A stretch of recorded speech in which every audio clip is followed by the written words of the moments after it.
Mga ingredients natin guys sa ginataang kalabasa with malunggay. Ayan, pritong isda,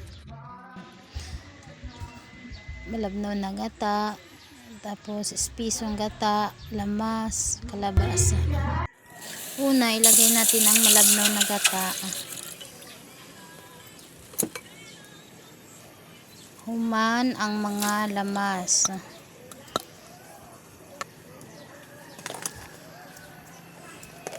Human mga kalabasa. Sunod anak guys, inana ko magluto og ginataan guys.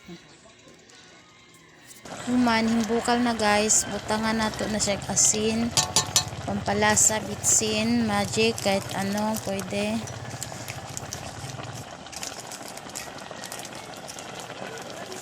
Sa akin guys, bitsin sa akin ilalagay ko kasi masarap. Malambot na yan guys, pwede na yan. Hindi natin halukayin ng mabuti kasi madudurog yung kalabasa.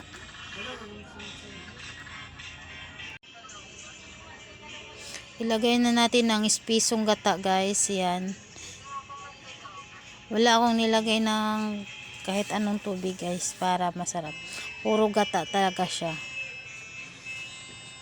Ganyan ako magluto ng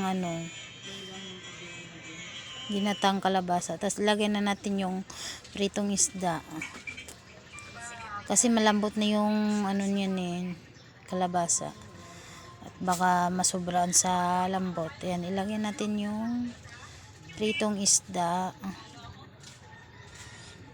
tapos diin natin kaunti para yung prito sa gata. Tapos lagyan na rin natin yung malunggay para sabay-sabay na sila maluto. Isang pakuluan na lang yan guys, pwede na yan.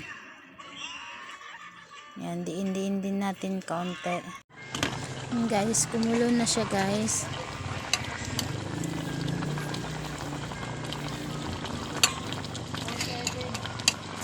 Kaunting kulo pa guys, yung maluto kaunti yung malunggay. Tikman na natin guys kung tama na ba yung lasa ng niluluto.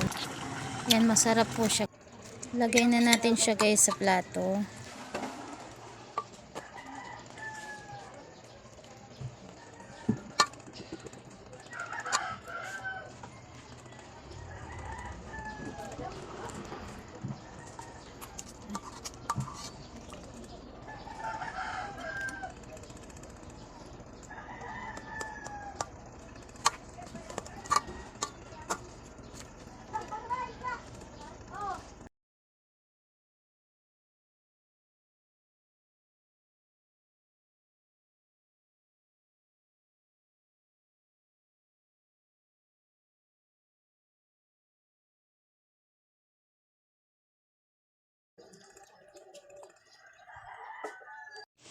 Tikman na natin guys yung niluto natin.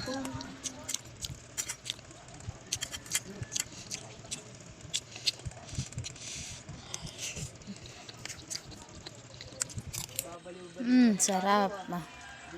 Yari na naman yung kanin namin ito guys, ubos na naman isang kaldero. Ganito talaga ako kumain guys, matakaw. Kaya huwag kayo magtaka na mataba ako.